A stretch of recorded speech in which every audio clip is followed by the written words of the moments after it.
All right. Well, are we ready to start? Give me Nope. 30 more seconds. Sure.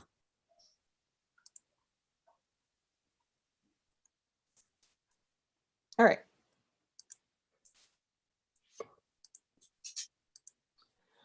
All right. All right. Go ahead. April 9th meeting of the Planning and Development Board Project Review Committee is in order. I guess we'll start with the 405 Elmira Road project. Yes. All right. I see them in the waiting room, so I'm going to admit them.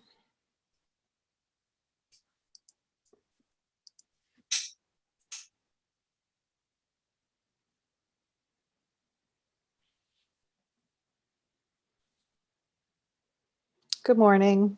Do you have anybody else in your team? Is Ryan on your team? I can't remember.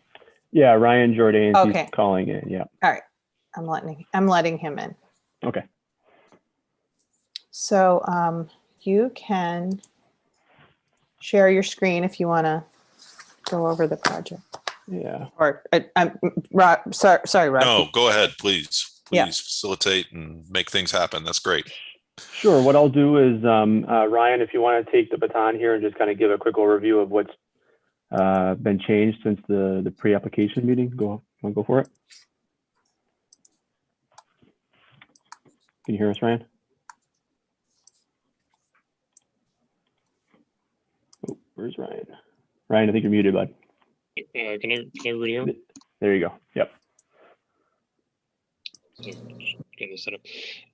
Okay, so as you all know, this project proposes a 2,200 square foot drive-through facility.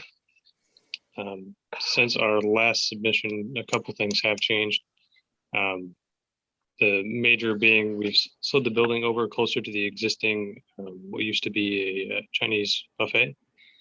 In doing so, we have moved the parking spaces that were against that building over to along the proposed structure, and actually added some additional green space along the building. Can I just interrupt for a second? Can you tell me where Elmira Road is? I'm totally disoriented. Sure, it's right here. Yep. Yeah. Yep. Okay. And where's north? Is it? North is up. Yeah. North is up. Where's the Old Spencer Road? Okay. Yeah. So I was just curious where. Oh. This project is right across the street from Home Depot. Oh, sorry. Yeah. It is on the parcel that's the last parcel before, right next to the last parcel that's before Buttermilk Falls. Yeah. And on that here's side the of the Tim street. Hortons, the former Tim Hortons. Okay. Right here. So Yeah. Okay, this is across the street from the bank that's being built? Yes. Yes. The bank is Okay. over here. Yep. All right. Thank you. Sorry. Sure. No, not a problem. So through the process, we have come up with a few variances that we're going to be looking for, primarily front setbacks. As is the front setback, has a minimum and maximum requirements, being 15 and 34 feet respectively. Issue being there's currently a shared access easement in that area, so we can't feasibly locate the building within that space. There is an alternative setback where, through our coordination with Megan Wilson, that there's a 100-foot parking and building setback. However, in doing so, we'd have to move the building itself about 20-25 feet back, which would then be cutting into the vegetated buffer to the rear of the property, which we've been trying to avoid. And beyond that, trying to locate parking only within that area would be extremely difficult. Brian, can you zoom into the drawing itself, just so that people can see it better?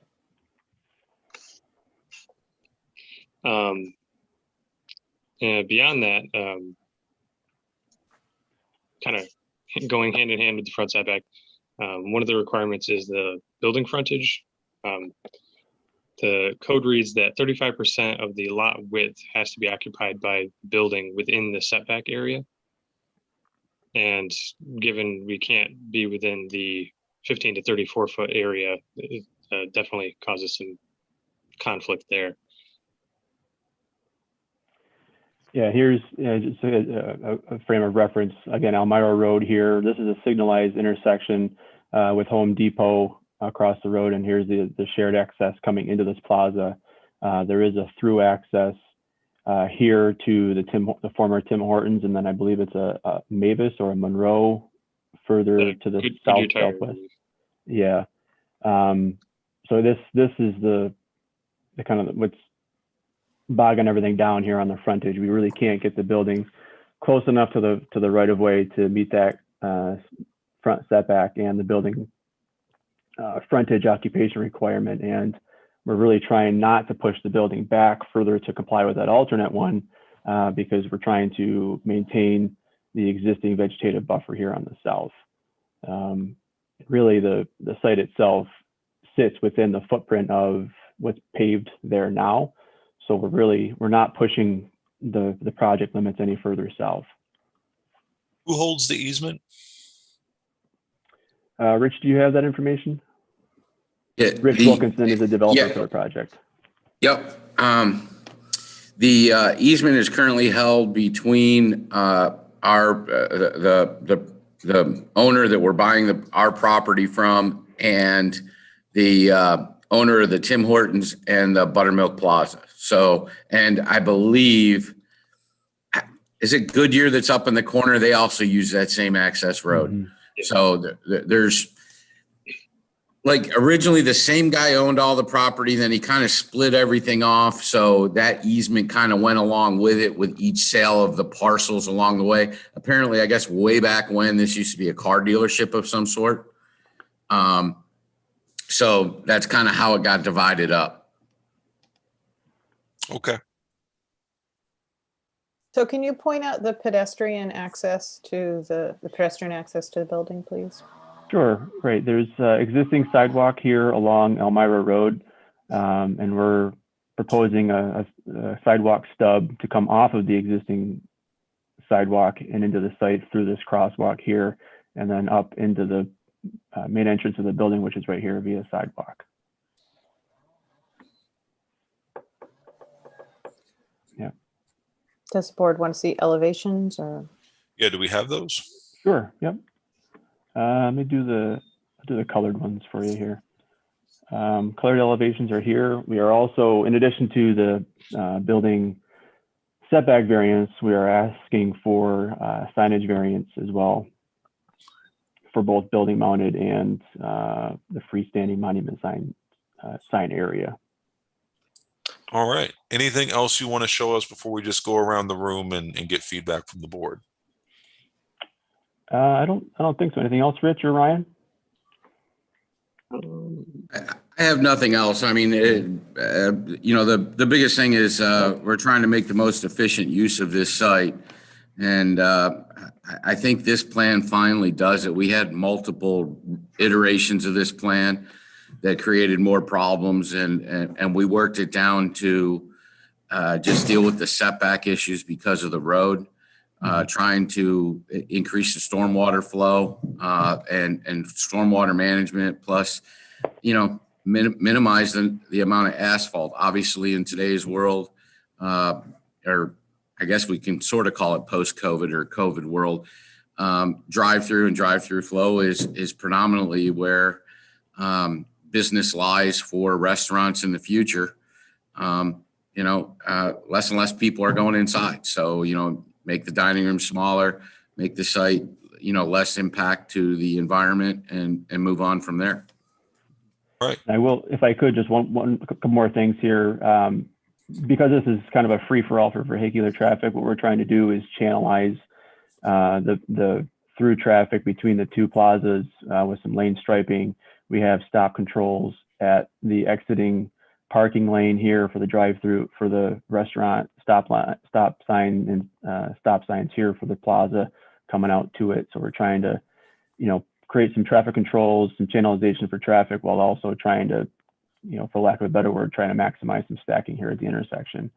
You folks may have heard from Rob Feldwald in the code enforcement office that there was an ADA space over here that wasn't code compliant. And we're looking to move those spaces over here. And as part of this project, a portion of the plaza's pavement will be regraded. Possibly this ramp underneath the overhang in the plaza frontage will be rebuilt. so to comply with ADA's criteria for those 2 spaces. So. All right. Yeah, we worked with the Buttermilk Plaza owner on that. The parking that they had alongside there, I guess it's been there for a long time, was not really supposed to be there. It's on the parcel that we're purchasing. I know they had in the past had submitted a ADA access plan to the city for ADA parking spots that were all the way on the other side of the Subway restaurant at the end of the shopping center. So this actually gets compliant parking at both ends of the shopping center, because we're going to regrade this so that it meets the ADA. What was there didn't meet the ADA. The cross slope on the ramp was a little over 3%. It had no landing areas at the bottom. So it functioned for a long time, but it didn't meet the intent of the ADA. So we're going to, we agreed with the owner that at our cost during development, we would make this traffic flow changes, as well as upgrade their ADA parking spots as part of our development. So in the interest of time, I'm going to cut you off there. And I think it's really important you get a little bit of feedback from the board before we have to part ways here in a bit. Okay. CJ, if it's all right, I'd start with you. Sure. Thanks. I have a question about so those southern stairs, are those going to connect to the trail? Is that the idea? Kind of behind the parcel at yeah, I'll let you, I guess, describe that. These down here, right here? Yeah, like what's up with those? Those are existing stairs that we're not touching. So Okay. yeah, so this is the old Spencer Road right of way that's down here. Yes. Kind of That's gonna be the overgrown. trail. Yeah, so we're not touching those stairs. As of right now, we're not proposing anything beyond just leaving them. Okay. And then I was also curious, is there any kind of outdoor dining space? Because this seems like a ton of parking. I mean, maybe there's minimum parking here and I'm just not. Yeah, we're not Hip to that. proposing any outdoor dining Oh. necessarily. Yeah. Okay, just curious. All right, And thanks. And to answer your question on the parking, that's the minimum required for code. Oh. All right. That Okay, is the thanks. minimum required, what you have for code for a business of that size. Yeah, I'm showing 23 spaces for the requirement. 23 spaces for 2,200 square feet of restaurant? Yeah, it comes down to square footage of assembly floor area, which is not only the dining and the queuing area, but also the way I understood it in the pre-app meeting was it also included the assembly area and the dining, the kitchen area too. So since you're already going for variances, I mean, would you be willing to consider less parking? I'm just going to ask it. TJ, sorry. Okay. Sure. I was just wondering if maybe, I don't know. You guys have, I know Yeah, you I don't want to. Yeah, Rich and I can talk about that to see if we can shave a few spaces here, but I don't, we can come back to the board at that point if we want to. Yeah, I have no problem with it. I was mean, just we're thinking it trying might to- be cool. Yeah, minimize Sorry. the number of impact on the ground coverage. Well, I was just thinking also, like, if you are kind of thinking, I don't know, whatever, 5-7 years out, like, it could be cool, like, in the front of the building, maybe if you got rid of a couple spots, like, there could be some room for, I don't know, a couple tables out there, but maybe, like, it's your business model, but I'm just thinking, like, that can be very attractive, especially in the summer. Like, I'm thinking people walking back from Buttermilk, like, this is, like, at a confluence of all these trail segments, like, they don't exist yet, but they will soon. They're coming. Could be a very attractive, just an idea. Just putting it Yeah, out there. absolutely. I have no problem with that. We've done patios in different areas.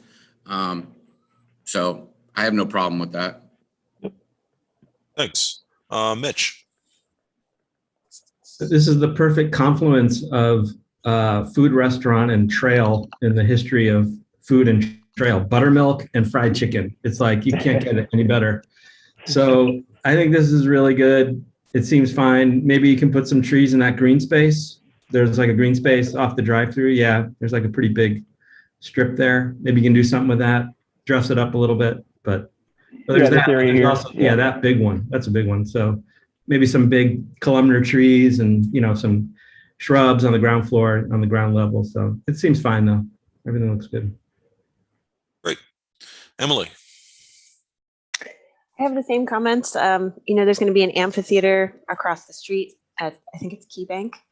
And so I think in addition to the trail, you're also going to have weekend, summertime, seasonal groups of people that hopefully will come across the street and eat here. So I wonder if there's another way to add pedestrian access on the west side, because there's also a crosswalk directly from the bank site across the street, which is more Right here. yeah, right there. Yeah. So if it's possible to have easy visible access from both sides of that driveway, I think that'd be great. Yeah. And like Mitch said, just bumping up the planting and making it visually appealing from the street and for the pedestrians. But otherwise, I think it's great. It's good to have a smaller building footprint, and I think your variances make a lot of sense, protecting the buffer in the back. So that's it. Thank you. Thank you, Emily. So I feel like you've heard some consistent, feedback. I think that the board, at least this segment of the board, largely supports the project. I think there's some viable, things to look at in terms of increasing planting, taking a look at a patio area, and taking a look at expanding that pedestrian access. And then it looks like Lisa has. Well, I just wanted to quickly add that, would you consider, Lisa? Would you consider, Go ahead. would you consider extending the stairs or rebuilding the stairs to connect to this future trail? Can we get a copy of where that trail alignment Sure. Yeah. runs, and then we can discuss internally and see what we can and can't do. Yeah, we're not, on behalf of KBP, the developer, we're not opposed to doing that. We just need to know what we need to do. All right. Anything else from anybody before we wrap up on this today? All right. Well, thanks, everybody. All right. Thank you. Thank you. I'm excited there's a KFC coming. Making me think about lunch already. That's all right. It's healthy. I hope it does well. That Tim Hortons, and was there a Cold Stone before there? They did not do well. It didn't do well, but I don't know if that was the store didn't do well or whether it was other, the chain. Yeah. I don't know. Yeah, that was disappointing. All right, I'm letting in people for the subdivision. This is a major subdivision because it's creating more than 2 new parcels, even though it's a reconfiguration. So we can only do preliminary approval this month. Okay. And there was one issue that came up that when you're ready, I can talk to you about. All right.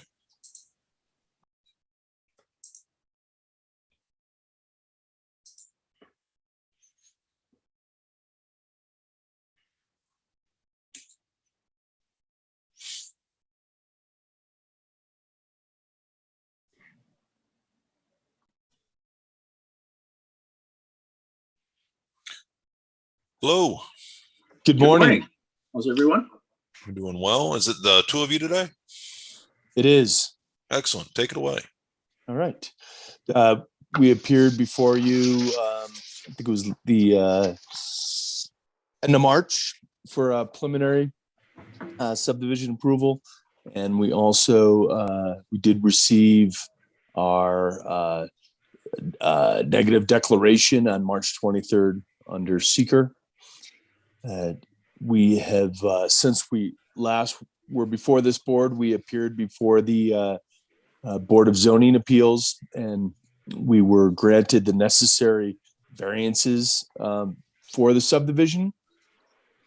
And so we're here in anticipation of our final subdivision review. We do have a nuance in connection with our subdivision. So currently the property has 3 tax parcels, and maybe Dave, if you have the subdivision map up, you could share the map.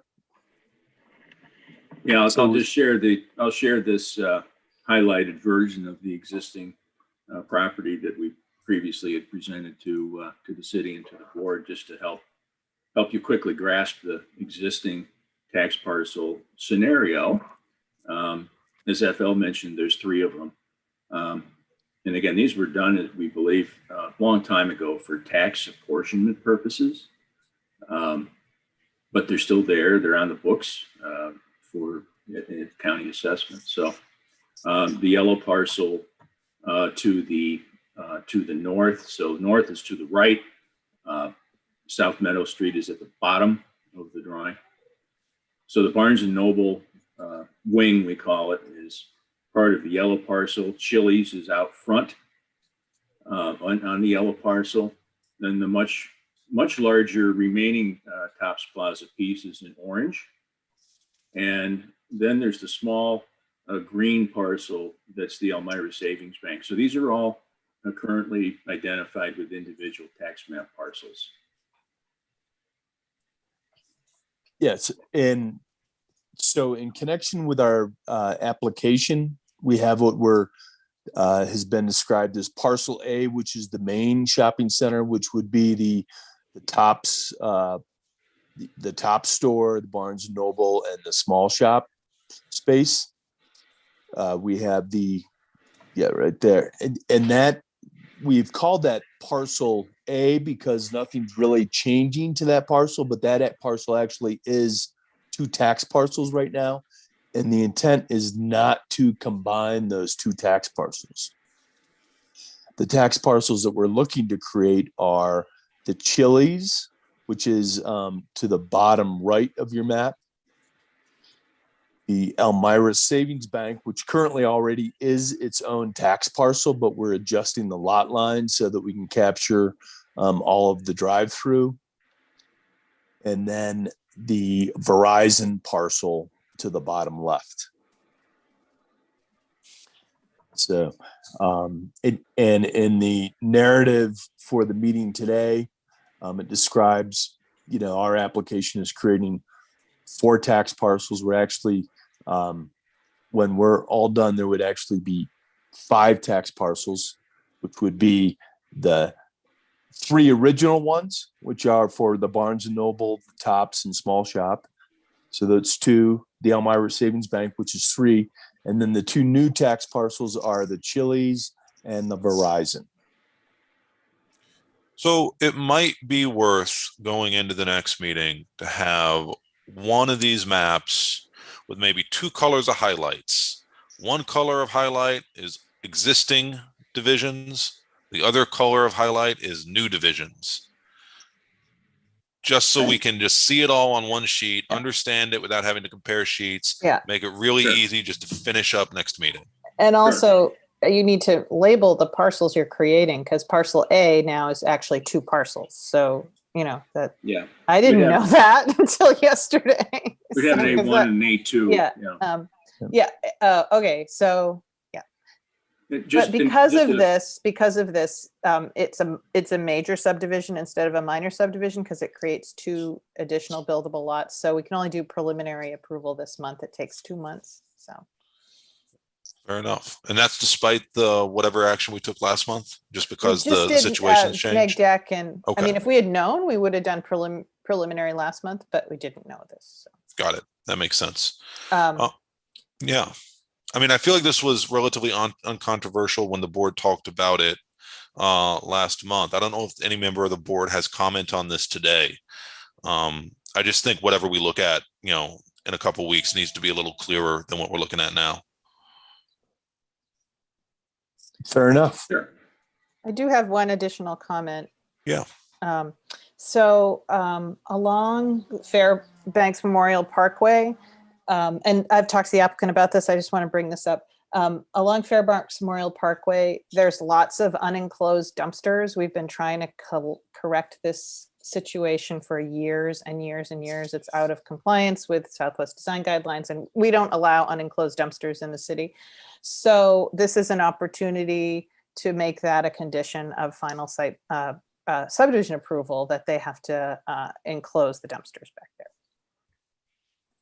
And we have advised the That's right. property owner. Yep. And so, yeah, we obviously plan on doing that. Yes. Perfect. Yeah. So you will see a condition to that effect on the approval this month. And I just, you'll have a chance to review it before the meeting. And I just wanted to bring that up because we haven't discussed it before.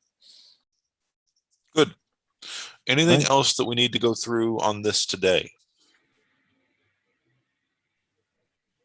Thanks, everyone. Okay, thank you. Thank you very much.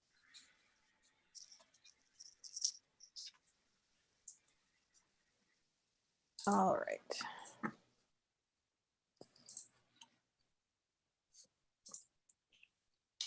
How's stuff going on Elmira Road? I know. Yeah. And I also saw Mimi's attic. I was looking at Yeah, the it map. moved there, Did they yeah. move over there? Isn't that great? Wow. Yeah, interesting. Hey, Ben, do you have anybody else with you? I have AJ Seaver from my office, Bob Stadler, and Bob Garth. Stadler's not in the. Not Okay. here. Sometimes this comes up as his last name. He wasn't able to get access last time, but he was on.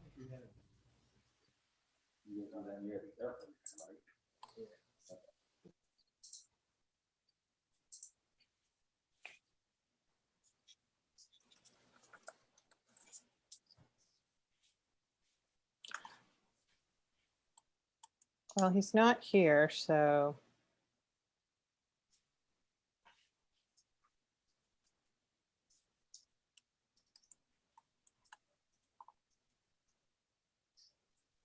I guess I would suggest you just start.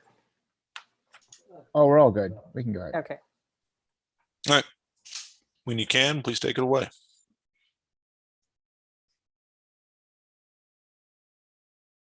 You are muted.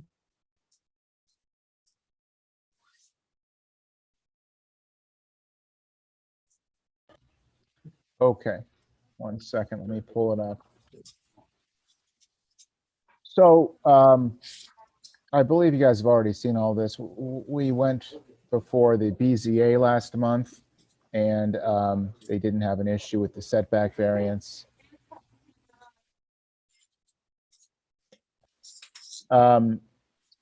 We were able to do a rendering here that was requested last time.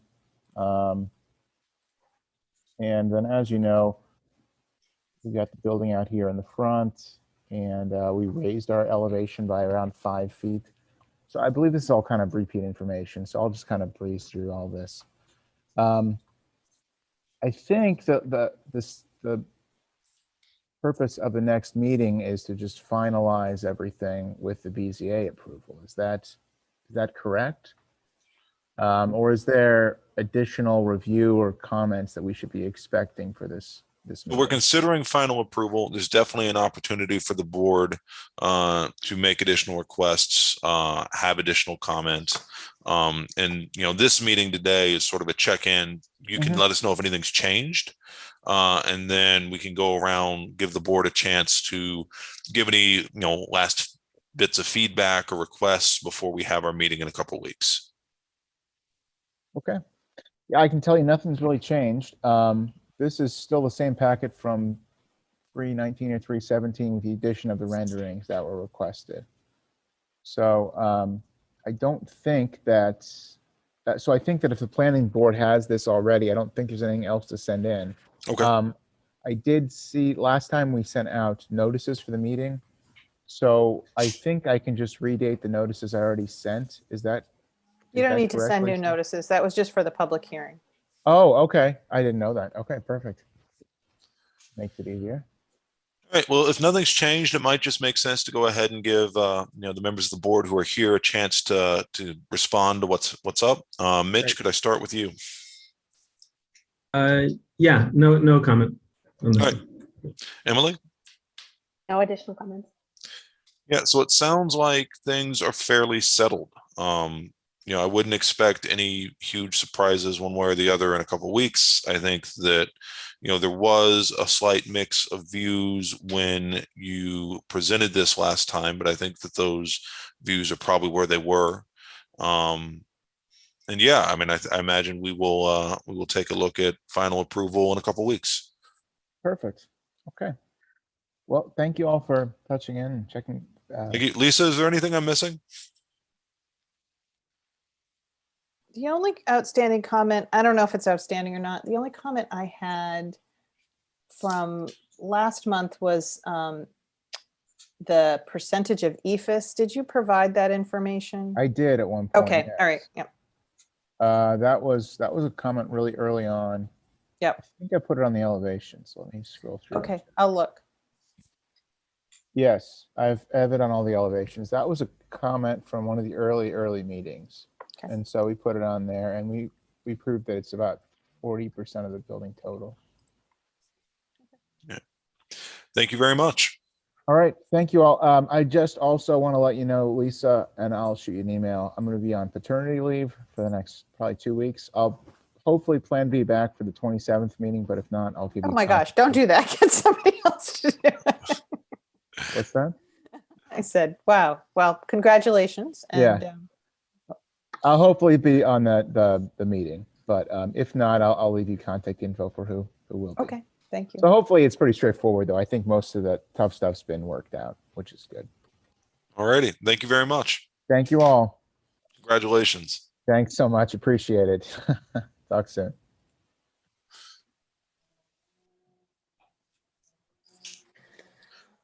All right, I see Craig in the waiting room, so I'm gonna let him in. All righty.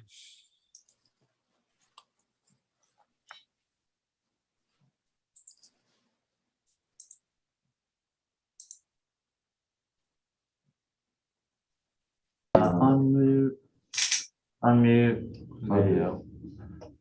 Hello. Is it just the two of you today? Yes, I believe so. Awesome. Take it away. Okay. Well, why don't I share? We provided Lisa with some additional information for the part 3.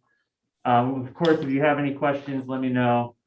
And then we've been working on, let me see, a planting plan. And can you see that now? So this is sort of a demo plan that we have, along with a planting plan. Hold on, it's coming up.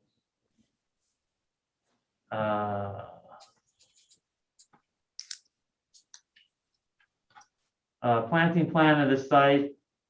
And so all these materials, we're still refining them a little bit, but all these materials will, of course, be in the printed packet for the planning board meeting. And then we're also sort of did a site cross section, because it sounded like it would be helpful to have an idea of how the base flood elevation relates to the existing site.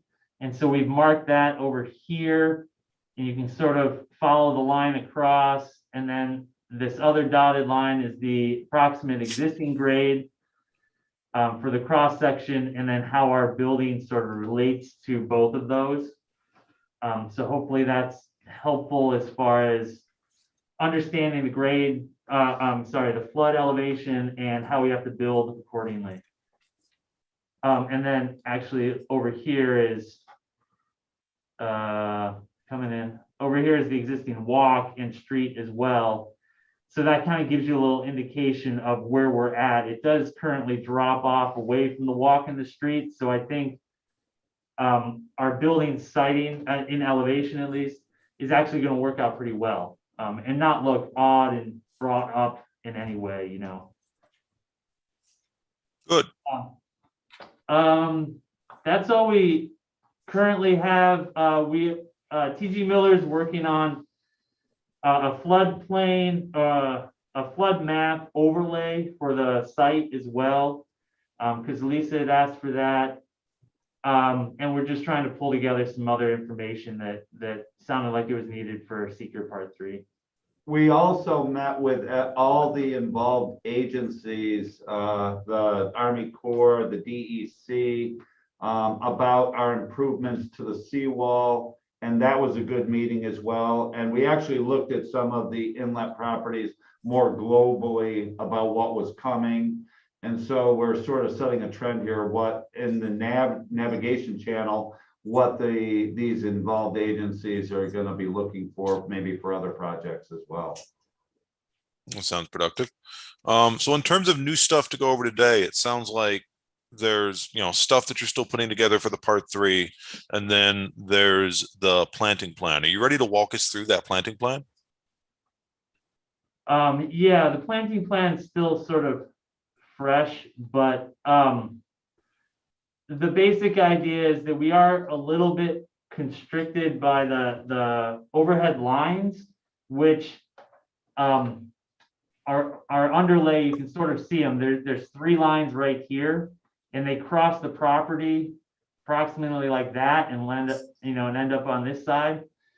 So we do have to keep our plantings to a minimum as far as height, but that's why we tried to distribute them so that they're sort of masking some of the parking, at least from the street and sidewalk, with this planting up here, and then softening the front of the building with some of this planting here, and then just trying to get in whatever we could on the side between us and Kelly's.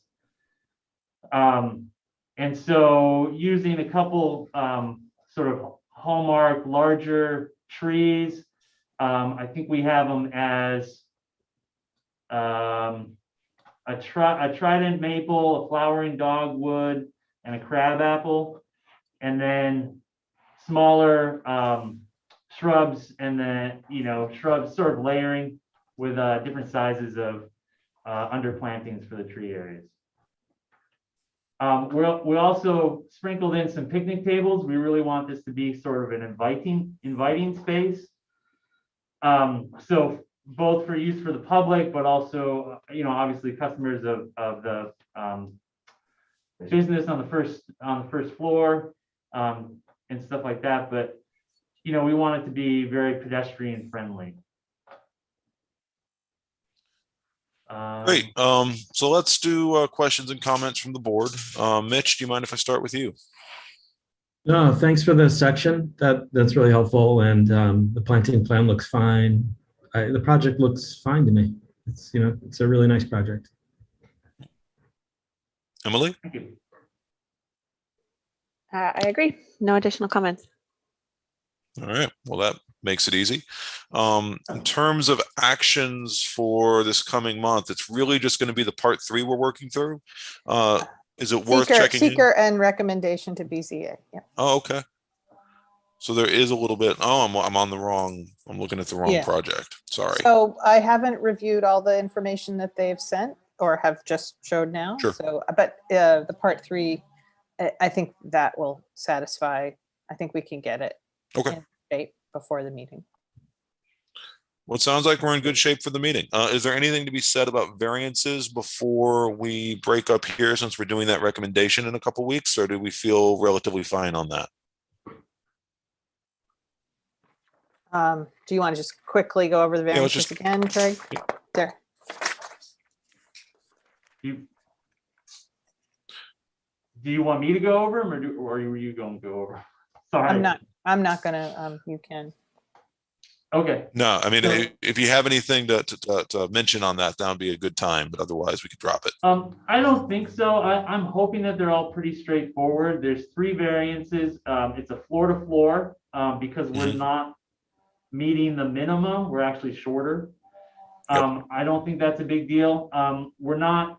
There's a side yard variance with the side yard to Kelly's, and we're just basically the head house is too close to that property line, and it's not changing. So it's an existing condition that we're just maintaining.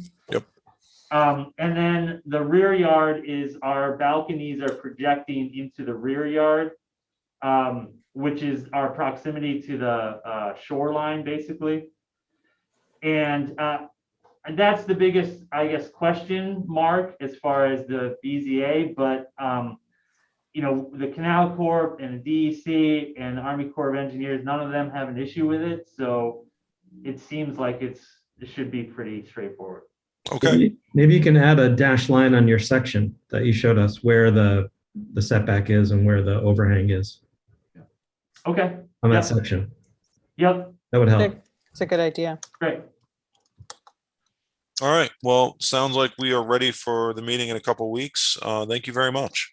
Thank you. Thank you.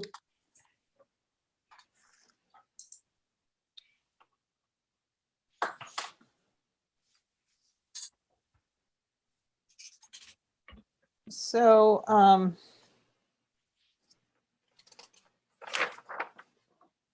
Noah's up next. I wish Craig hadn't left, but he's not here. But I do see Aaron Baker here. He's from Signworks, and this is a small item at the end of the agenda. Sure. Let's fit them in. Well, Craig's back now. I can. Oh.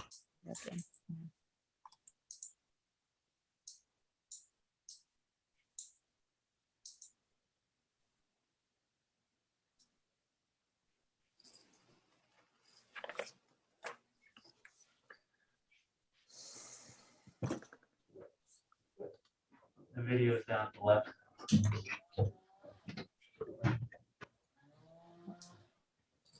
Hello. Morning. So my team never received the Zoom info. We're trying to get the link. I'm actually jumping on what Craig had up. So I don't know if Noah's jumping on, and Vism wants to be on the call, but they don't have the link right now. So I'm trying to get that to them. I did send it out yesterday afternoon. None of us got it. None Craig of us. had it, Oh, but I'm none so of us- sorry. I'm Yeah, so that- sorry. It is the same link every month. Just Oh, it is? from yeah. Let me, Yeah. because let me just, I don't want to leave these guys hanging here. So let me do.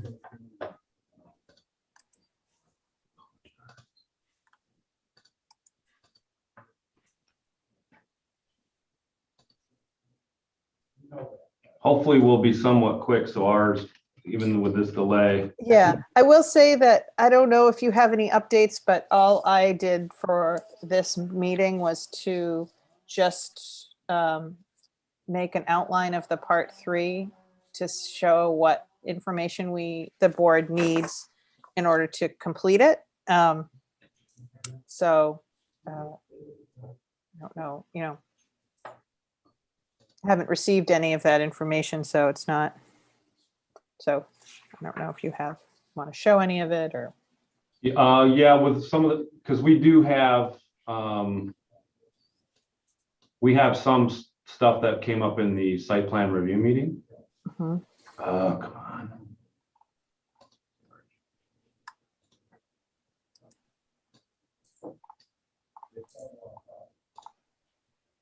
All right, so I just sent them the email with that link. Hopefully they'll jump on here just momentarily. In the meanwhile, what I will do is, so we have our shadow study and we have our kind of our architectural revision to Seneca Street. I know there was some commentaries about that. And then Lisa, the stuff that you're mentioning in terms of requirements for the site plan review, is it a list of items? Just the part 3 just is highlighted. Okay. That went out. Oh, it went out to us? I mean, it went out as it always does in the agenda. Oh, okay. I think I sent it directly to you too. I don't remember. I'm sorry about the link. Anya was out. Well, so yeah, and that's okay. I mean, part of it too is a small issue on our end in the sense that we're not all working in one location here at the office. So one of the things that happens is even if Noah gets it, he may assume that I've gotten it, but I didn't. But then we're not in necessarily direct communication because he's working from home and I'm working from the office. And so sometimes that just happens. But yeah. Well, we're all here now. So. Yeah, we got Patrick here. So. Sorry for that. Good morning, everyone. Patrick, Made it on just some of it. for reference, I just found out too that the Zoom link is the same for every meeting every month. So even an old one will work for us in the future if this if this comes up, so we'll be able to do that. Good to So know. I'll screen share really quick. If you guys can see this. So at the last meeting, there was some public commentary, some neighbors and stuff concerned about the building blocking their building, or our building blocking their building from sunlight. So what we did is we've done the shade study for the spring equinox, the summer equinox, and the winter equinox, kind of capturing the, three extremes, if you will, of the year. And different times of the day, 9 a.m., noon, and 5 p.m. Noah and I were trying to determine which neighbor it was that had the concerns. I thought it was this neighbor and potentially this neighbor. That these two are the ones that owned the properties that spoke, I thought, that were mentioning their detriment to their building. But anyway, I think what this shadow study shows is that our building isn't as detrimental as what they thought it might be to them. Certainly the morning times is going to be a problem, but I'd imagine even without our building, there's some, shadows casting on this neighbor specifically for sure.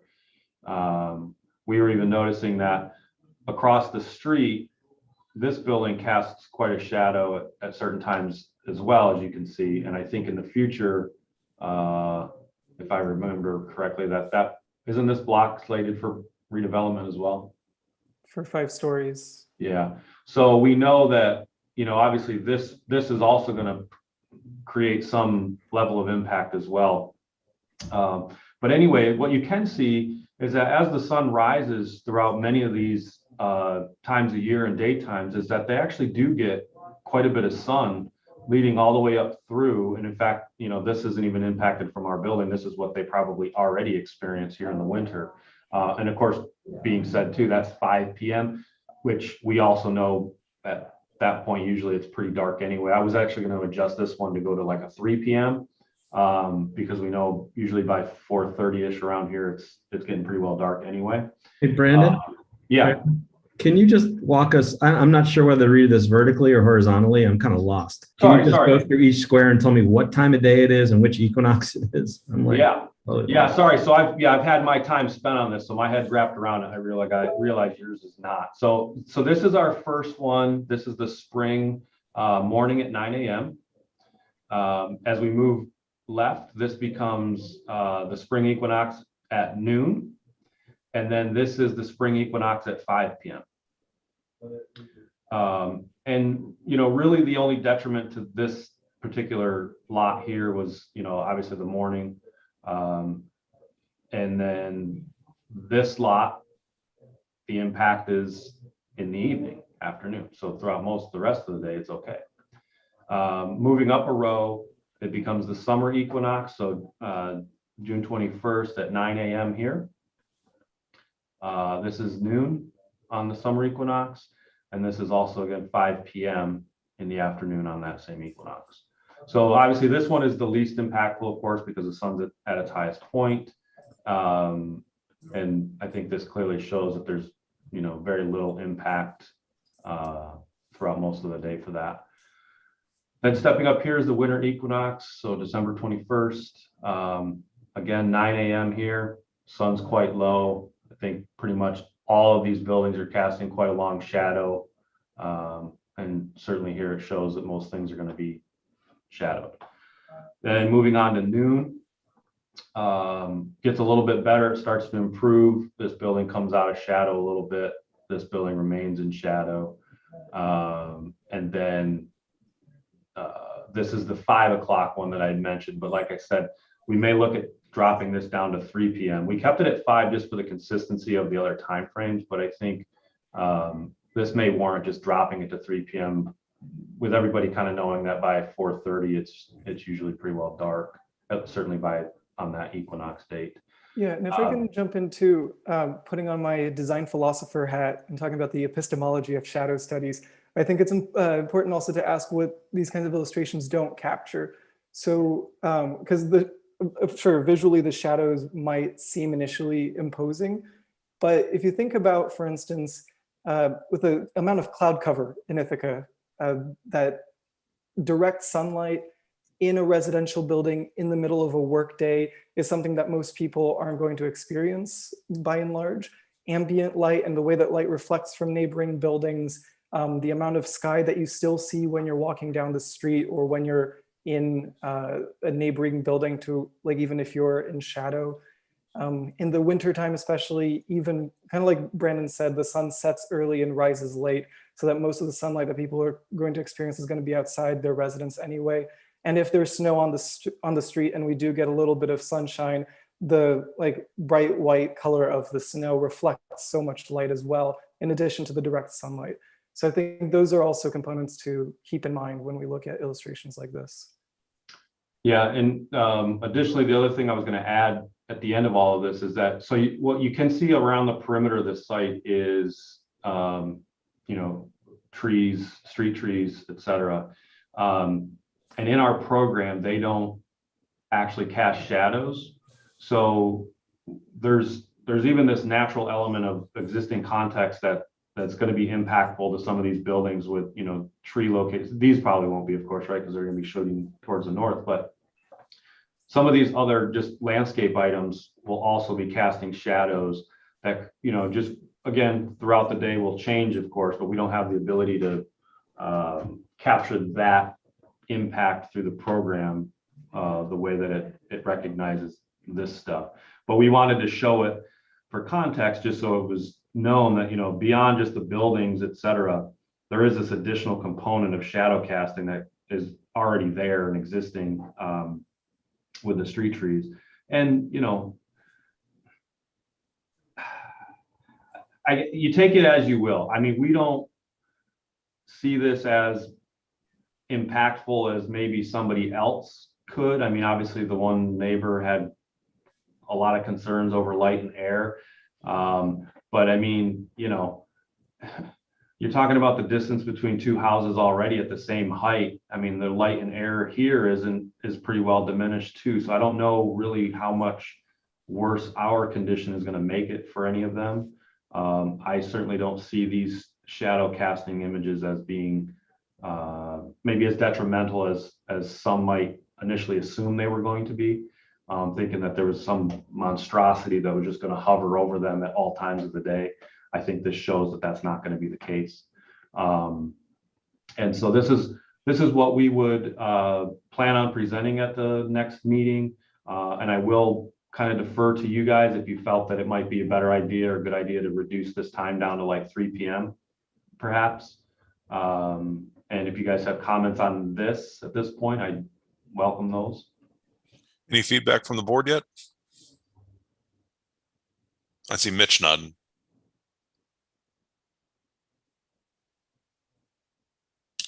Mitch? I'm not buying it, guys. I think there are impacts here, and I think your rationalization, Patrick, doesn't hold up for me.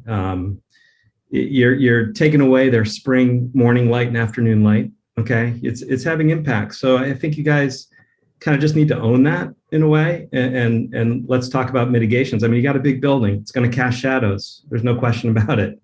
You're taking their winter light. Like, winter light is important, right? In our cold winters. So I really appreciate that you did this. It's important that you did this, and I still think the project is okay, in my opinion, in terms of what's needed in that neighborhood and the density of it. But I think you need to kind of have a different perspective on what's happening here, and let's talk about mitigations, because I think these are real impacts.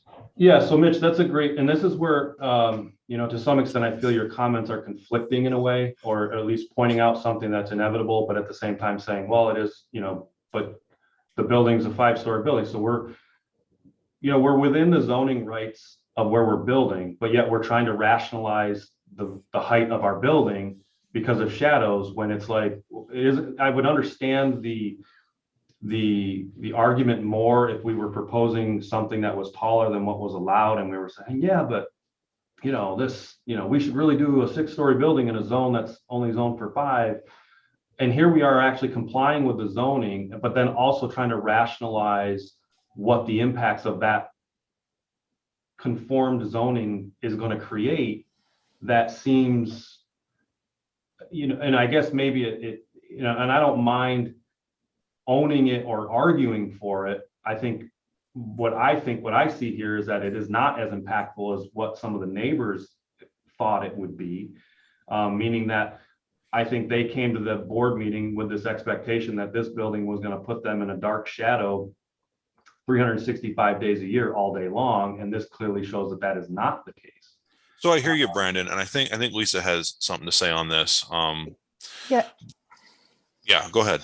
Yeah, I just want to be really clear that just because something complies with zoning doesn't mean it doesn't have impacts, and that is what site plan review is all about, right? Because so it is a big building. It is a unique building in that it crosses the block, and it has 3 tax parcels, and it abuts very much smaller buildings. So yeah, I don't think the planning board has a choice but to look at those impacts. So okay, yes. so I just want to be really clear with the board that they can't just say, well, it complies with zoning, there's no impacts, because that's completely contradictory to site plan review. So yes, so I think that's more, I just want to say like that Mitch's comment is to be taken seriously about looking at, okay, you got to say there are impacts. So how are we going to mitigate them to the maximum extent practical? I don't have the answer for that, but that is that is a legitimate question and a legitimate concern, and that just so that you understand that it complies with zoning is not an answer to that. And I also want to echo Mitch on that. I understand that you maybe guys aren't seeing the same level of impact, but Mitch is. I do. And your role in this process is not necessarily to decide whether or not there's impacts. That's the board's role in the process. Your role in the process is to try to figure out how to mitigate those impacts and to make sure that those mitigations can meet the approval of the board. So I mean, I'd advise you to be somewhat sensitive to that as we move forward. I want to open the floor for Emily and CJ to react to the shadow study as well. Emily, could I start with you? Sure. I mean, I agree there are impacts in the winter. I mean, if that one neighbor that we were speaking of was a 4-story building already, we probably wouldn't be having this conversation, but we can't assume what's going to be built there in the future. We just have to look at what's there now. So yeah, in the winter, it's pretty dismal to be living there. I think to your question, Brandon, 3 o'clock, let's look at it, because it's not going to be a sunny day like it's depicted on that top left corner. It's going to be much grayer. So I'm okay with looking at 3. But yeah, the overall question, we talked about it last time, the building, you just have to, as a developer, be a good neighbor. And in this case, the shadows are part of that, and how to mitigate it. Hopefully we can talk about that at the next meeting. Thanks, Emily. CJ? Yeah, so I'm just curious, are you considering different height variations? Or is this kind of like just fixed at this particular height? That would be my only question. And also, if you could on the next one, like just I know that sounds weird, but sometimes I can't always follow the footprint of the building. Maybe it's just because it's small, and maybe my eyes are not once what they were. Yeah, just kind of give some more indication of this being our building. Yeah, just because I can kind of see the dotted lines. I'm just wondering if maybe just call it out by like a different color or something. Sure. Yeah. These little spring trees really pop out to me. Yeah. The building doesn't. So. Even make it like red or something. I don't know. Yeah, just like a new footprint. Yeah, that's cool. However you want to do that would help. Thanks. Thanks. Do you guys have anything else you want to show us today? We have the Seneca Street kind of acknowledgements of trying to break up the scale and stuff, and and obviously cost being a factor here, one of the more simple and straightforward approaches for us on from our take was to create this kind of canopy visor along the one wider portion. This is a narrower section of the building that is a lap siding, so it kind of has more of that residential component in terms of materiality and stuff in the narrow width. And then this being the fiber cement panel with the corrugated metal down below, we thought, this obviously makes for a natural point of kind of creating an element to break those 2 points up, and then just give this kind of the, 1-story, pedestrian level feel of this canopy protruding out a little bit, which aligns with this little Juliet balcony, if you will. And then, obviously this being kind of left as it is. And this was kind of the first attempt at trying to appease the comments that we received regarding that, the mass of this portion of it, and trying to figure out a way to kind of break it up. Any reactions to that from the board? Looks good. I think so too. I'd love to see it with those 2 buildings on either side, but I think this is a great way to break it up. Anything to add, CJ? I saw the thumbs up to Oh buildings yeah, on either just side. just the context is kind of it's just kind of standing on its own right now. It'd be cool to see it with the existing buildings for sure. But yeah, I see where you're going with this. All right. Anything else we should take a look at today? Not from our end. We don't have, this is the new material that we'll be Great. presenting from us. And then I don't know if Lisa, you mentioned the part 3 stuff, I guess. Yeah, if you could look through that and give me any information you have, that would be, we've had design review. This is kind of a continuation, but there are other issues in the part 3 that we just need to look at, construction impacts being a major one. So if you could just look through that and provide any information that you have, that would be helpful. Yeah, sure. And then I have, so stepping back to the shadow study and the comments that were just made from Rob, Mitch, Lisa, et cetera, and how to move forward in terms of, because at this point, the public hearing has happened. They're not, those neighbors specifically probably aren't going to have a chance to respond to what we're showing. So now we're showing it, obviously, to you guys with some, less than enthusiastic response to it. And, at this point, I don't know what happened to Patrick if he dropped off, but I do, to kind of answer CJ's question is, the height of this building is kind of set and established at this point. Obviously, it's been reduced in height from what the original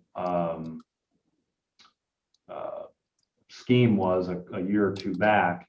But, we don't,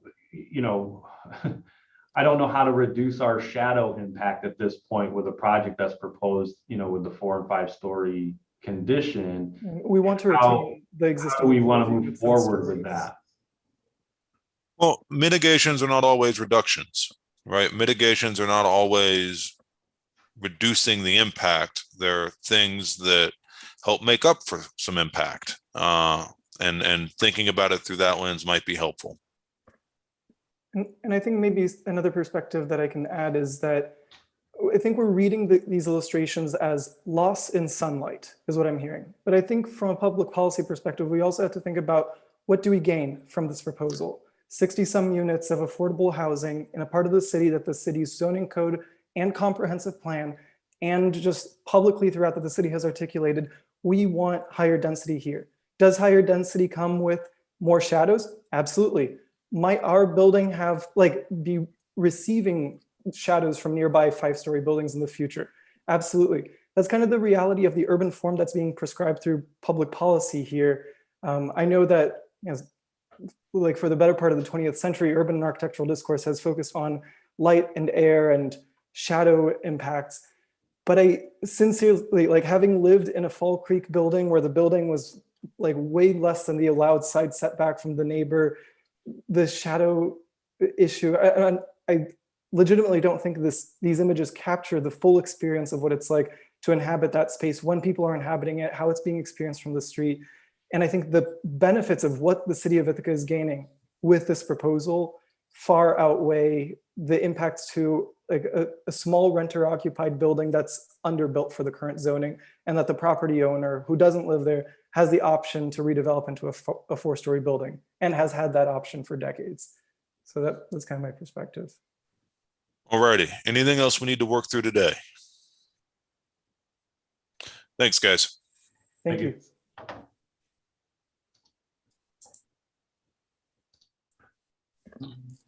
All right, we're getting there.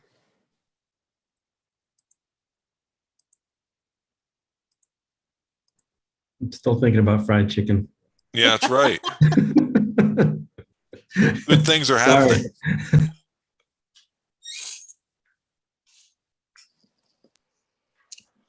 Are they gonna get some letter from like Parks or SHPO that's like, all you can see from the top of Buttermilk Falls is this giant KFC bucket? I Because don't. I know it's pretty. It's like the whole building is a sign. I Yeah. love it. I love the brightness and fun of it. Like it's so cool. But I'm just wondering, like, I don't know. There's so much. You can see Home Depot from Buttermilk. I know. I mean, Right. Just saying. That ship has sailed, I think. Yeah, totally. Right. Yeah. Fair enough. Hello. So, Hello, all. How are you today? Doing well. Looks like you guys are all here. What is new? What is new? So I'll kick it over to Tim Fish. There's been a little bit of modification on the east end of the building, so I'll let them go through that. And then I think Lisa sent out some part 3 stuff that she wanted to review today, correct as well, Lisa? well, I mean, I have the revised part 3. There's still information we need and things to work out. We just need to keep working on that if we want to hit a potential neg deck next month. Yep. Okay, so Tim, I'll kick it over to you. You can go through what's gone on since we last met with them, and then we can have a discussion. All right. And Tim, I can summarize what You want to we've done. introduce? Yeah. Donnie, you want to pull up the exhibits and yeah, take it away, Jeff.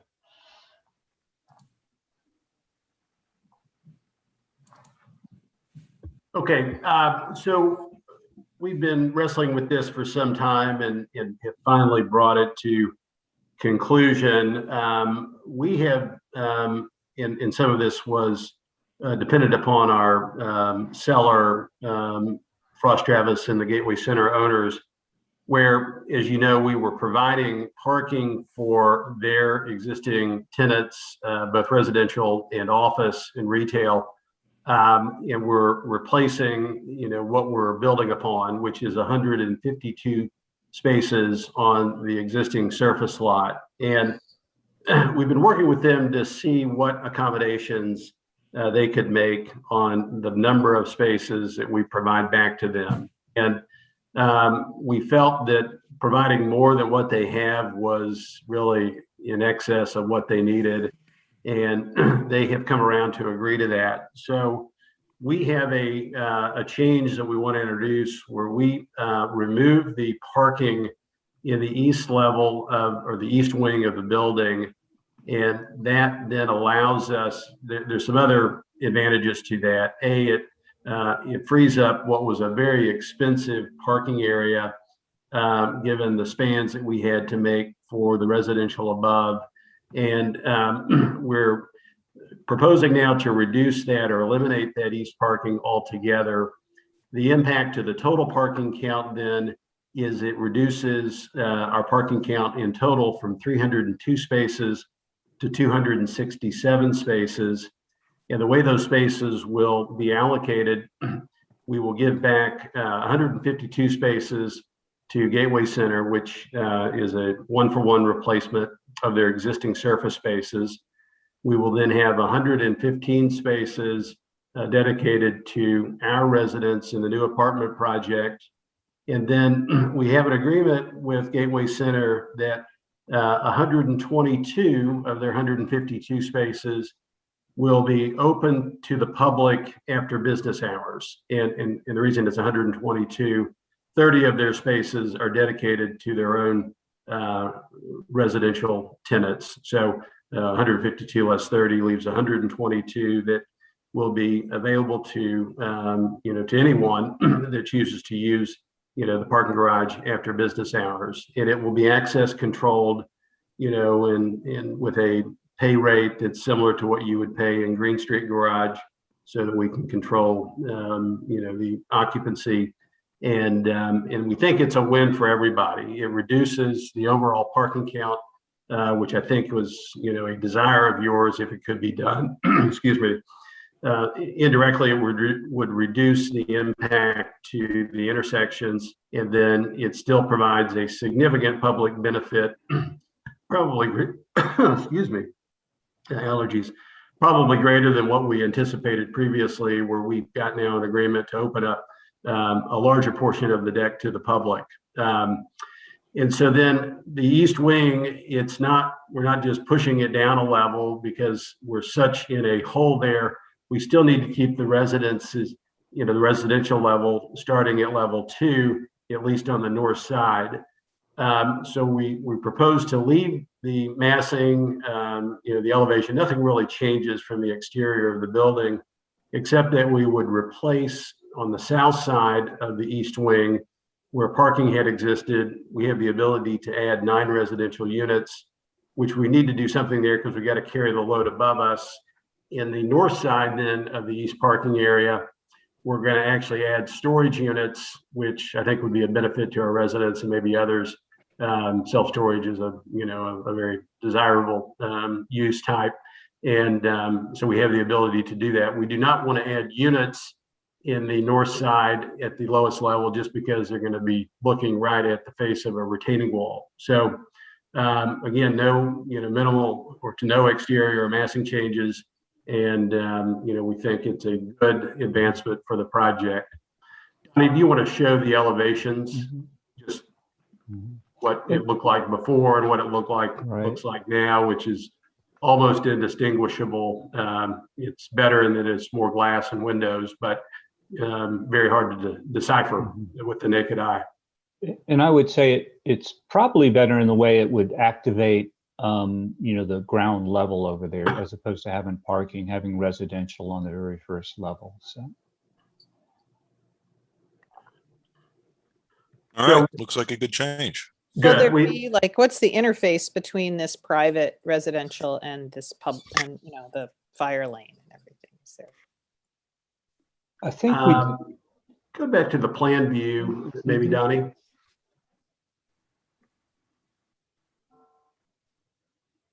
So Lisa, it still has a series of courtyards that will be, landscaped and then at least visible from the residential units. We will have, we're debating entries out to that area from the units. I don't think that we'll do that. I think the entries to the units will still be through the interior corridor.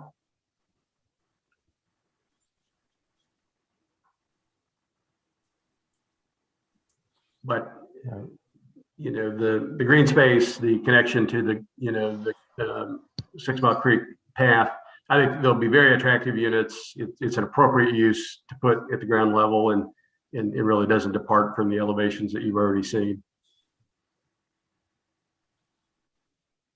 All right.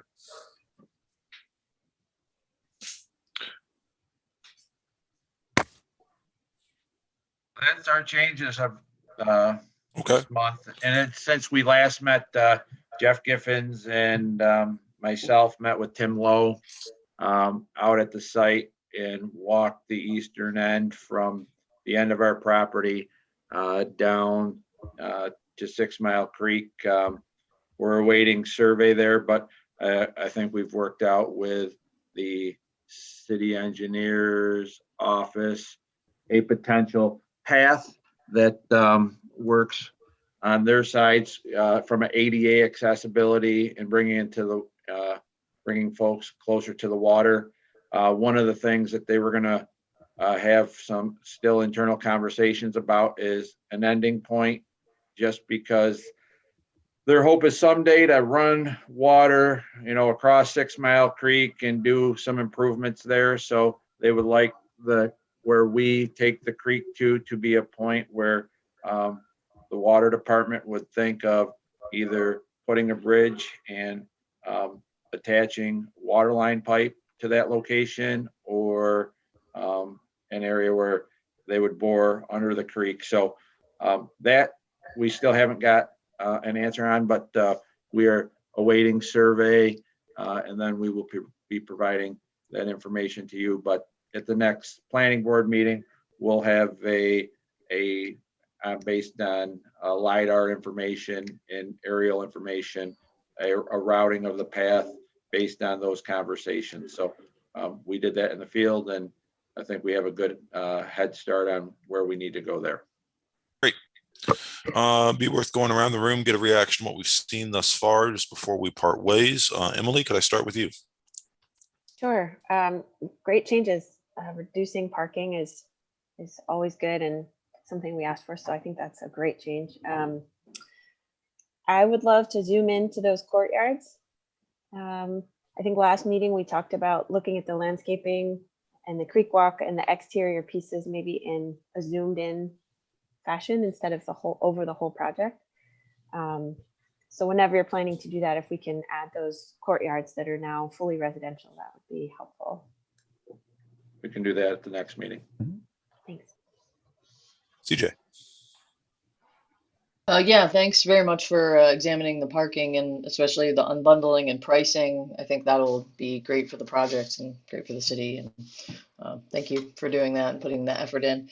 It was interesting because I kind of, the ground floor residential units obviously don't have the kind of, you almost don't want them to have that kind of porosity of like kind of those entrances from the front. So I think it's kind of clever to have added that hallway, which acts as almost like kind of a third space for them to be able, you could put some boots out or, whatever, like, it could be really just like kind of a hallway for them. So, yeah, thanks for the updates. Appreciate it. Mitch.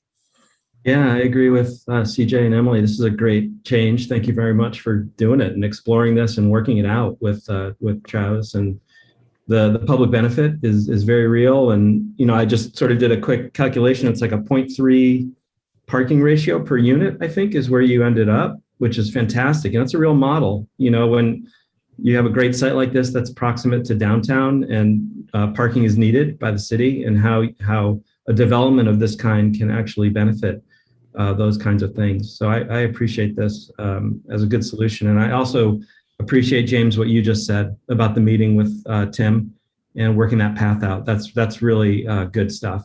So thank you. Yeah, thank you, Mitch. And this was not done in a vacuum. Gary Ferguson had helped with, some thinking here, and, his TDM program, which I think we can be a model for, with TCAT access literally right out our door on State Street.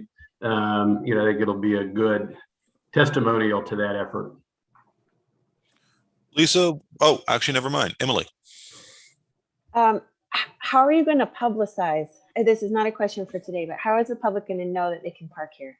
Because I think right now there's very little public parking because it's all for residents of the existing building. So if you can consider that and just make sure there's signage or public statements or something so people know it's an option for them at night, that would be great.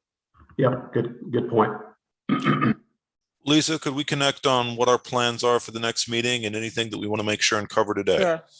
Yeah, I do. I just do want to say that this was the first time I got a view of like the parking and how it would be used at what hours. So I really appreciate that.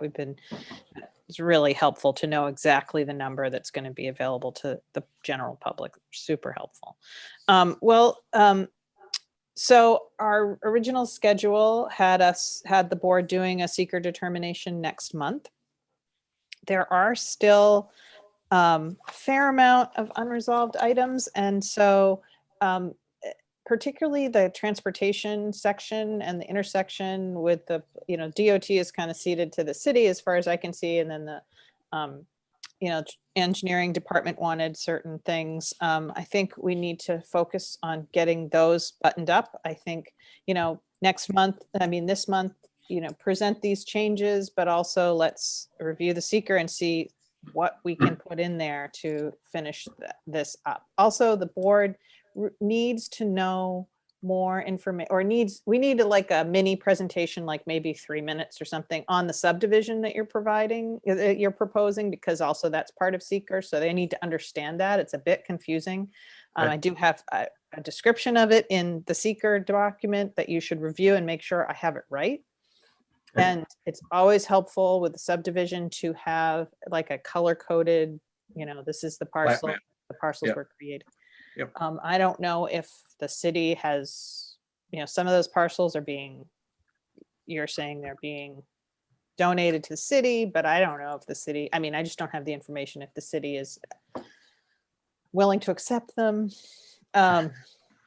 things like that. So I think we just focus on what's outstanding in the part 3. Some of it's a board discussion, some of it I have to fill in, and some of it is outstanding questions for you. I've tried to be very clear about what's what. We have a meeting with the DOT and the city traffic folks on Friday to go through traffic and construction related logistics. So from that, so from that meeting, we'll have some greater detail that we can bring to the Can you send me to the board. Can you send me that meeting? I think it'd be helpful for me to sit into that. I will forward you the invite. Great. And then at some point, we'll also see an updated landscape plan, I assume. I don't think it's next month, but at some point, we want to keep that conversation going. Okay. That can, you can decide whether that is a seeker issue or can be site plan, but we could look at that in site plan in very great detail. All right. Anything else we want to make sure and cover today? Looks like we got it. Thanks, everyone. Appreciate it. Thank you, guys. Thank you. Thank you. Thanks. All right.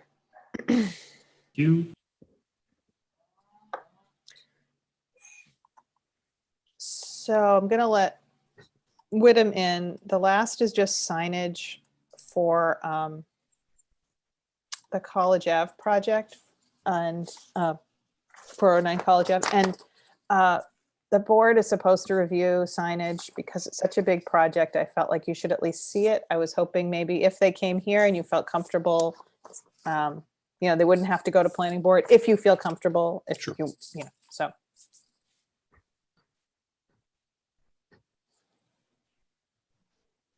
We have quorum. We could just vote. Hi, Mitch. Hi, guys. So actually, Sarah Hayes and Erin Baker is going to run this presentation. Okay. And they are both here.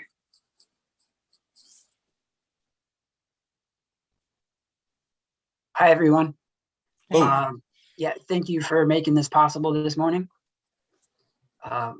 Lisa, how do I go about just sharing my screen? You can share it whenever you want. Okay. You just hit the green arrow on the bottom, probably, and you can share your. Very good.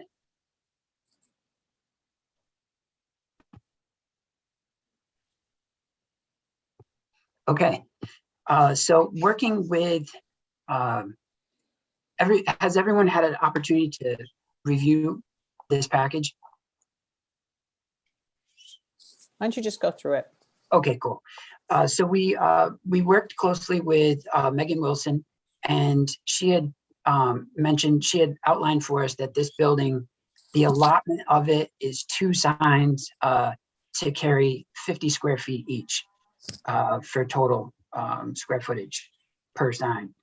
I'm going to see if I can zoom in on this one here. So these are the channel letters. They're 16 inches in height, and that gave us a viewing distance that we needed so that we could at least have, like, we kind of consider a person standing here to be fairly optimal.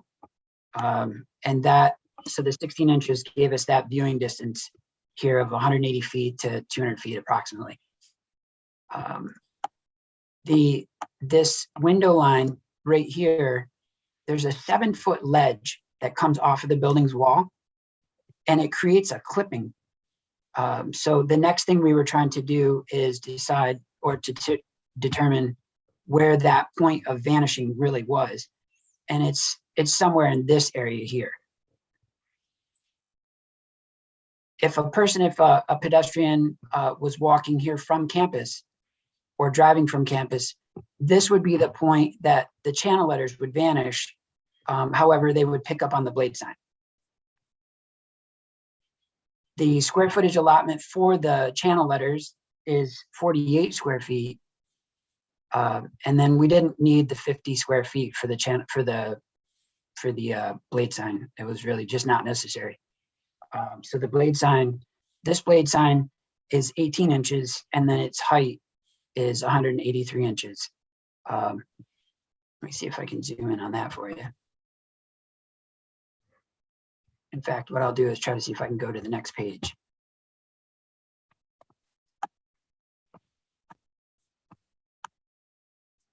So this shows a view from the east. This will be the entrance door, one of the entrance doors to the building. And this gives a viewing sense of from the street, how the blade sign positions through the third floor.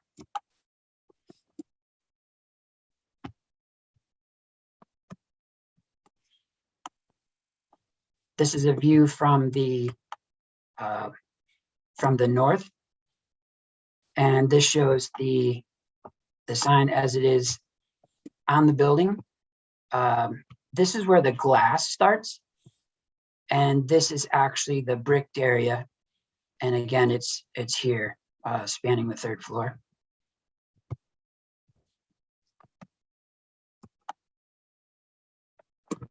So the sign's built of aluminum. There are acrylic aspects to it. So the lettering will be acrylic. This is the area that'll light up. The red is opaque. It's just metal, it's painted metal. So only the lettering here will light up. And then this panel here will also illuminate. One of the things that the team from student agencies wanted to see was the option that specific people could have to control the brightening of the sign. So we're using it's a universal dimmer, and it works with an app that the president would be the person in control of. The LEDs, the illumination is handled by these LEDs here.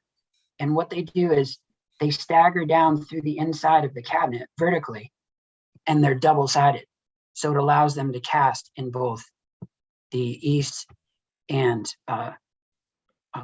west direction.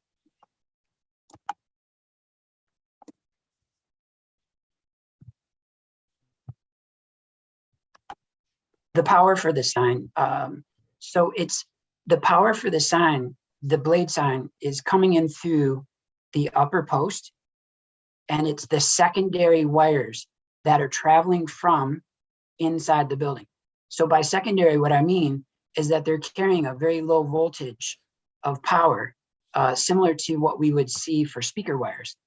And we have it so that they come in through the steel piping, and then that's how they access the LEDs. The importance, so in using the wireless dimmer, that needs to be inside the building so that if there ever were a need to reset it for some reason, we've installed that. That's been spec'd to be installed on the third floor above one of the drop ceilings. And it's in a secure case with a plexi cover to it, which allows for the wireless signal to still go into an aluminum box.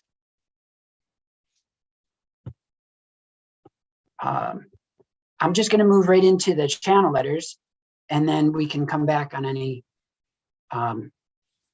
questions, if that sounds good to you, Rob. That's fine. Keep going. Cool. Okay.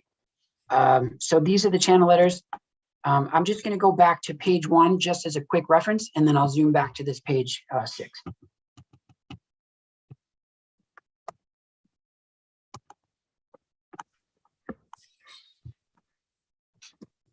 the channel letters, so the way the power works for these is the power is a 20 amp that was provided by the electrical team, and it comes out right here under this window. It's already something that has been put in place. And the idea is that the letters are mounted to a raceway. You can barely see it here because it's color coded to match a majority of the brick. The power comes into the raceway, and I'll be able to show you this in a spec. It comes into the raceway, and then it goes to one power supply for the LEDs. Again, these are all LEDs that populate the letters. And that's for serviceability. The raceway, it holds all of the electrical components. Different than the blade sign, because these needed to be in the letters, which are accessible from the 7-foot. So up here is glass and concrete. So it's actually a very stable area up there. And that would be the point of installation.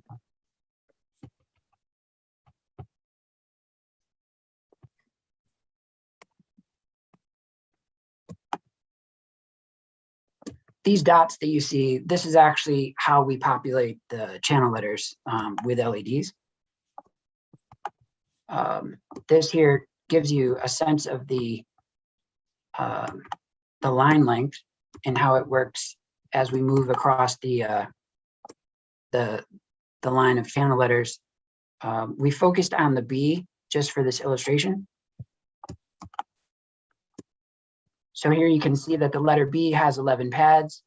The power will come in here in the lower area of the letter, and I'll show its relevance right here.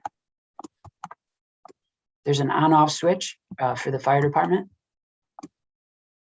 So the power comes in. The importance of the power coming in the lower section of the letter is that it allows for a nice access point from the raceway. This is the floor stop of the 6th floor. And the power comes in, the power will pass through the brick area just above the 6th floor.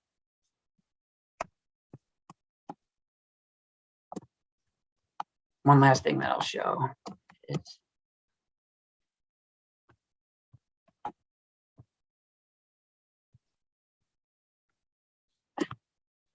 this shows the LED wire.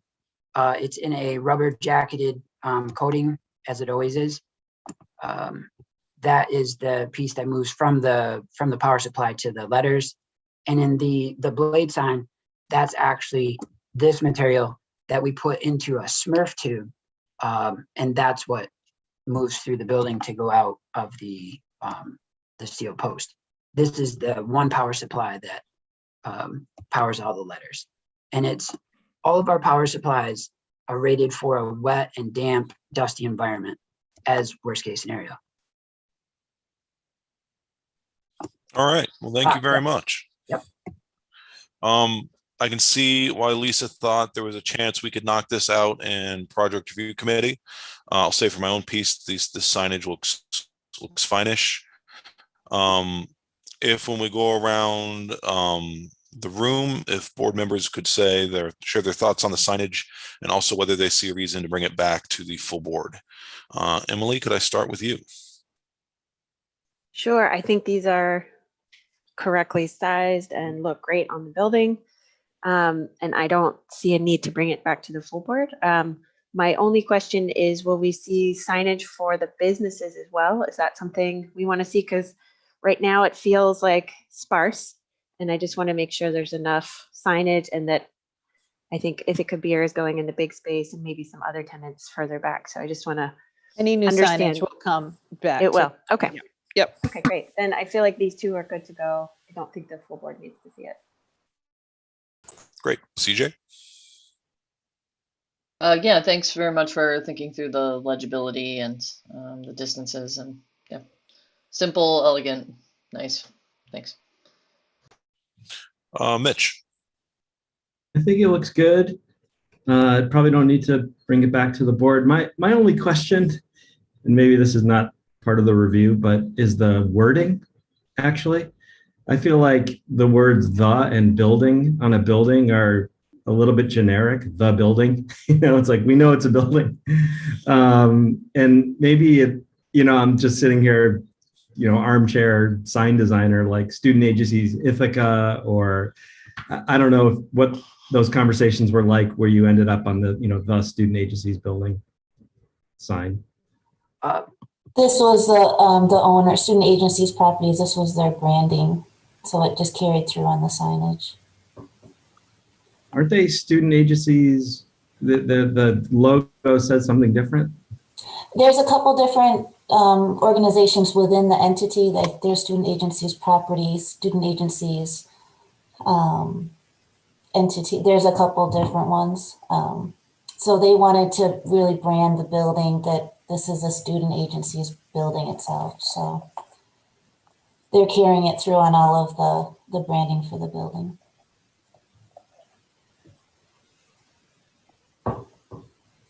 Okay. Any other questions or comments from the board? I didn't hear any desire to bring it back to the full board. Lisa, what happens next? Nothing. I could just, then I can sign off on it, basically, having gotten your approval. And then we'll just wait till, as they come in with more signage for the businesses, we can bring it back here or all right. Anything else you have to do. Well, thanks, everybody. I think that's it. Yeah. Thank you for your time. Yeah, thank you. Thanks. I know we're running a little bit late. Do we have a minute to go over the agenda? Yeah, it's fine. Okay.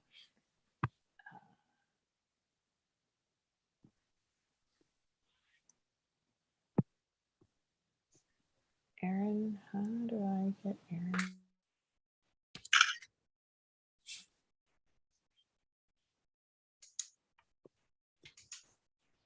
Is there a way to stop the sharing of that image? I don't know. I think I've Aaron never is tried still, to do Aaron that. is still in the room. You got to just kick him out, I guess, or just like stop his feed. Can you see it now? Yeah, can still Nope. see it.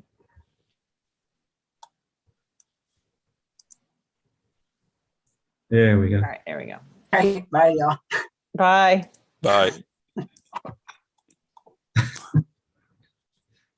Oh, back to screen. Oh, there it is. Yeah. All right. So the only well, there's two things. Little different thing is Brian McCracken asked to come to give the board a brief presentation on a proposal to expand the East Hill Historic District down the hill.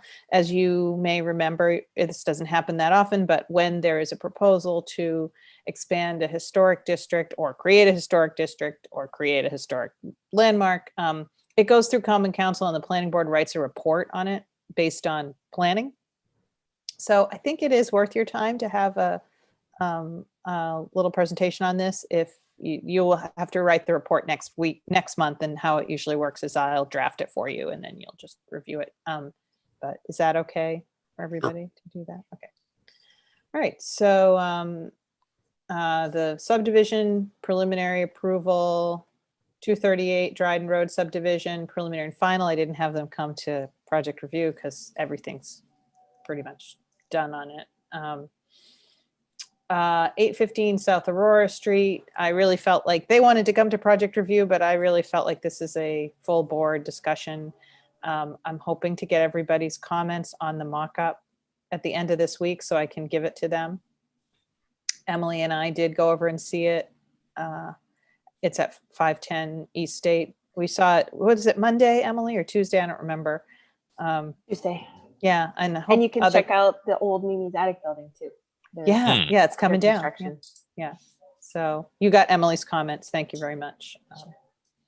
To give them some guidance. Can I have a question about that? Yes. Can we get some kind of understanding of what was approved for 815 South Aurora versus that mock-up? Because I'm still unclear, like what we've actually approved versus what we're seeing, because I think we have to look at both of those. Yeah. We sent that out when they first came, but I'll send it out again. Sorry, I probably haven't. Oh, no, that's okay. Yeah. No, I'll send that out again. What is it? It's pictures of the materials? Well, there's a materials board, and I'll send the elevations of the building. So basically there was already EFS on the building, but there was a lot of metal panel too. And so they've replaced basically, and there was a brick base. So they've replaced all of the materials with a, panelized stucco wall assembly, basically, including the detailing. So I will send that out. Thank you. Yep. And the actuals at the old Mimi's Yeah. attic building, is that inside or outside? It's outside. It's Outside, on this, great. It's right across. It's on. Is that Corn Street? Yeah, it's on Corn Street on a trailer. And Okay. I'll send it out today or tomorrow so that if you're going to go visit the site, you'll have that with you. All right. 401 East State. As I said, I mean, I just put traffic and construction impacts because I still think that we haven't resolved those, but we really need to just go through the whole part 3 and see what else is outstanding. So I maybe should have said this earlier, but I think I kind of feel like we have to get some resolution on the landscape as a mitigation for the size in terms of seeker. I mean, I definitely think it can be developed, but I keep hearing it framed as a mitigation. So I feel like it's going to be important for voting. On the seeker? Yeah. Okay. I'll look Yeah. at No, I think that's probably true. I agree. Yeah. You can see that plaza, the stairs, the creek walk, the thing in the back, everything. Yeah. So I think what I might recommend to them is that, because I don't really think they're there with it, and I don't know if they can develop this in the next 2 weeks, but if they can, I'll suggest that we look at it this month. And if not, they need to really go back to the drawing board and really show us what they're doing with this stuff. And we can do it next month. We can either, This is the disadvantage of not having a separate landscape consultant on a team, really. I mean, it's in-house, so. right. Yes, I agree. Yeah. Okay.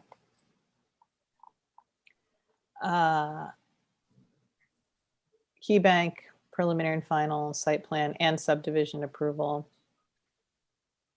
121 seeker and recommendation to BZA. That seems pretty straightforward. 510, they just need to provide, well, they need to provide updated materials for the part 3 and start thinking about mitigations. Yeah. And then we have a sketch plan on this is the College Ave project on the west side of College Ave, where they were going to do a PUD. I think you saw that, but now they're just going to pursue the student housing portion of it to begin with. So. Great. All right. Well, that seems like an agenda. Are those times on the agenda real? Are we really going to be done by 9 o'clock or whatever it was? It was 10. Well, all right. Sounds about right. So, yeah. All right. All right. Anything else we should talk about before we go on our merry way? About the new PRC time poll. Oh, about that? right. I'm just going to, why don't we adjourn this meeting and talk about that? So I'm going to stop the live stream. So.